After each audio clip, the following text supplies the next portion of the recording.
ಚಿಕ್ಕಬಳ್ಳಾಪುರದ sir M V ಜಿಲ್ಲಾ ಕ್ರೀಡಾಂಗಣದಲ್ಲಿ ಇಂದು ಸಂಭ್ರಮವೋ ಸಂಭ್ರಮ. ಒಂದು ಕಡೆ ದೇಶದ 77ನೇ ಗಣರಾಜ್ಯೋತ್ಸವ ಕಾರ್ಯಕ್ರಮ ನಡೆಯುತ್ತಿದ್ದರೆ, ಮತ್ತೊಂದು ಕಡೆ ಈ ಜಿಲ್ಲೆಯ ಸಂಸ್ಕೃತಿ, ಕೃಷಿಕ ಇತಿಹಾಸವನ್ನು ಸಾರುವ ಪ್ರತಿಮೆಗಳು ಹೂವು ಮತ್ತು ತರಕಾರಿಯಲ್ಲಿಯೇ ಅರಳಿ ನೋಡುಗರನ್ನು ಹುಬ್ಬೇರಿಸುವಂತೆ ಮಾಡುತ್ತಿದೆ. 77ನೇ ಗಣರಾಜ್ಯೋತ್ಸವದ ಪ್ರಯುಕ್ತ ಚಿಕ್ಕಬಳ್ಳಾಪುರದ ಸರ್ ಎಂ ವಿ ಜಿಲ್ಲಾ ಕ್ರೀಡಾಂಗಣದಲ್ಲಿ ಫಲಪುಷ್ಪ ಪ್ರದರ್ಶನ ಏರ್ಪಡಿಸಲಾಗಿದೆ. ಈ ಪ್ರದರ್ಶನದಲ್ಲಿ ವೃಕ್ಷ ಮಾತೆ, ಸಾಲು ಮರದ ತಿಮ್ಮಕ್ಕ, ತೋಟಗಾರಿಕಾ ಪಿತಾಮಹ ಎಂಬ ಖ್ಯಾತಿ ಪಡೆದಿರುವ ಮರಿಗೌಡರು, ಹೈನುಗಾರಿಕೆಯ ಪ್ರತೀಕವಾದ ಹಸು, ಕರು ಹೀಗೆ ಹಲವು ಪ್ರತಿಮೆಗಳು ಹೂವು ಮತ್ತು ತರಕಾರಿಯಲ್ಲಿಯೇ ಅರಳಿವೆ.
ಈ ದಿನ ಎಲ್ರಿಗೂ ಗೊತ್ತಿರೋಂಗೆ 77th ಅಂದರೆ 27ನೇ ರಿಪಬ್ಲಿಕ್ ಡೇ ಸೆಲೆಬ್ರೇಷನ್, ಗಣರಾಜ್ಯೋತ್ಸವದ ಸೆಲೆಬ್ರೇಷನ್ ಇವತ್ತು ದಿನ ನಡೀತಿದೆ.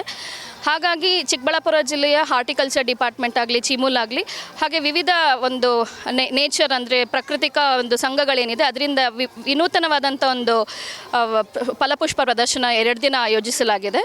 ಇದರಲ್ಲಿ ಕಣ್ಣಿಗೂ ಹಬ್ಬ, ಮನಕ್ಕೂ ಹಬ್ಬ ಅನ್ನೋಂಗೆ ತುಂಬ ಚೆನ್ನಾಗಿದೆ ವಾತಾವರಣ. ಪ್ರಕೃತಿ ಕೂಡ ಸಹಕರಿಸ್ತಿದೆ, ತಣ್ಣಿಗೆ ವಾತಾವರಣವೂ ಚೆನ್ನಾಗಿದೆ. ಜನರ ಮಕ್ಕದಲ್ಲಿ ಖುಷಿ ನೋಡೋಕ್ಕೆ ನಮಗೂ ಖುಷಿ ಬರ್ತಿದೆ. ಹೂವಾಗಲಿ, ಹಣ್ಣಾಗಲಿ ಎಲ್ಲ ದೇವ್ರು ಕೊಟ್ಟಿರೋವಂಥದ್ದು. ಅದರಲ್ಲಿ ಈ ತೆಂಗಿನ ಗರಿಗಳಲ್ಲಿ ಮಾಡಿರೋವಂಥ ಒಂದು ಇಂಡಿಯಾ ಗೇಟ್ ಆಗಲಿ, ಪ್ರತಿಯೊಂದು ದೇವರ ಸೃಷ್ಟಿ. ಅದರಲ್ಲಿ ನಾವು ಕಲಾತ್ಮಕವಾಗಿ ಹೆಂಗೆ ಮಾಡಬೇಕು, ನಮ್ಮ ಪ್ರಕೃತಿಗೆ ನಾವು ಹೇಗೆ ಬೆಲೆ ಕೊಡಬೇಕು, ಹೇಗೆ ಆಸ್ವಾದಿಸಬೇಕು ಅಂತ ತಿಳ್ಕೊಳ್ಬೇಕಾದ್ರೆ ಖಂಡಿತ ಈ ಫಲಪ್ರದ ಪುಷ್ಪ ಪ್ರದರ್ಶನದಲ್ಲಿ ನಾವು ಭಾಗಿಯಾಗಬೇಕು ಸರ್. ಇದನ್ನು ಮಾಡೋಕ್ಕೆ ಒಂದು ಮೋರ್ ದೆನ್, ಯಾಕಂದರೆ ಇದು ಗರಿಗಳನ್ನ ಒಂದೊಂದು ಕಡ್ಡಿನೂ ತೆಗೆದು ಡೀಟೇಲಾಗಿ ಎಣೆದಿರೋದ್ರಿಂದ ಮೋರ್ ದೆನ್ 30 hours ಕೆಲಸ ಹಿಡಿದಿದೆ. ಸೊ ಇದು ಎಕ್ಸ್ಕ್ಲೂಸಿವ್ ಮಾಸ್ಟರ್ ಪೀಸ್ ಅಂತಲೇ ಹೇಳ್ಬೋದು. ಇವಾಗಿನವರೆಗೂ ಲಾಲ್ಬಾಗ್ ಕಬ್ಬನ್ ಪಾರ್ಕಲ್ಲೆಲ್ಲ ಫಸ್ಟ್ ಪ್ರೈಸ್ ತೊಗೊಂಡಿದ್ವಿ. ಈ ಸಲ ಇಲ್ಲ ಅವಕಾಶ ಕೊಟ್ಟಾಗ ಚಿಕ್ಕಬಳ್ಳಾಪುರ ಜಿಲ್ಲೆಯ ಚಿಂತಾಮಣಿಯವಳೆ ನಾನಾಗಿರೋದ್ರಿಂದ ನಾನು ಅವಕಾಶನ ಮಿಸ್ ಮಾಡಿದೆ. ಖಂಡಿತ ಇಲ್ಲಿ ಮಾಡಲೇಬೇಕು ಅಂತ ಬಂದು ಇಲ್ಲಿ ಮಾಡಿಕೊಟ್ಟಿದ್ದೇನೆ. ಜಿಲ್ಲೆಯ ಗರಿಮೆಯನ್ನು ಸಾರುವ ಈ ಫಲಪುಷ್ಪ ಪ್ರದರ್ಶನಕ್ಕೆ ಜಿಲ್ಲಾ ಉಸ್ತುವಾರಿ ಸಚಿವ ಡಾಕ್ಟರ್ ಎಂ.ಸಿ. ಸುಧಾಕರ್ ಚಾಲನೆ ನೀಡಿ ಮಾತನಾಡಿ, ಈ ಫಲಪುಷ್ಪ ಪ್ರದರ್ಶನ 2 ದಿನಗಳ ಕಾಲ ನಡೆಯಲಿದ್ದು, ಜಿಲ್ಲೆಯ ಶಾಲಾ ಕಾಲೇಜು ವಿದ್ಯಾರ್ಥಿಗಳು, ರೈತರು ಸದುಪಯೋಗ ಪಡಿಸಿಕೊಂಡು ಇಲ್ಲಿನ ವೈಶಿಷ್ಟ್ಯಗಳನ್ನು ವೀಕ್ಷಿಸುವಂತೆ ಮನವಿ ಮಾಡಿದರು. ಪ್ರವೇಶ ಉಚಿತವಾಗಿದ್ದು ಹೆಚ್ಚಿನ ಸಂಖ್ಯೆಯಲ್ಲಿ ಜನರು ಭಾಗವಹಿಸಲು ಸಚಿವರು ಕೋರಿದರು. ಸ್ವತಂತ್ರ ಗಣರಾಜ್ಯೋತ್ಸವದ ಅಂಗವಾಗಿ ಫಲಪುಷ್ಪ ಪ್ರದರ್ಶನವನ್ನು ನಾವು ಮಾಡ್ಕೊಂಡು ಬಂದಿದ್ದೇವೆ. ಭಾಳ ತೋಟಗಾರಿಕೆ ಇಲಾಖೆಯವರು ಭಾಳ ಸುಂದರವಾಗಿ ಮಾಡಿದ್ದಾರೆ. ಮತ್ತು ನಮ್ಮಲ್ಲಿ ಏನು ಬೆಳಿತೀವಿ, ಪುಷ್ಪಗಳು, ಫಲ ಮತ್ತು ತರಕಾರಿ ಇವನ್ನೇ ಬಳಸ್ಕೊಂಡು ಇವತ್ತು ವೈವಿಧ್ಯಮಯವಾಗಿ ಹಲವಾರು ಆಕೃತಿಗಳನ್ನು ಮಾಡುವಂಥ ಕೆಲಸ ಆಗಿದೆ. ಭಾಳ ಸುಂದರವಾಗಿ ಮೂಡಿ ಬಂದಿದೆ.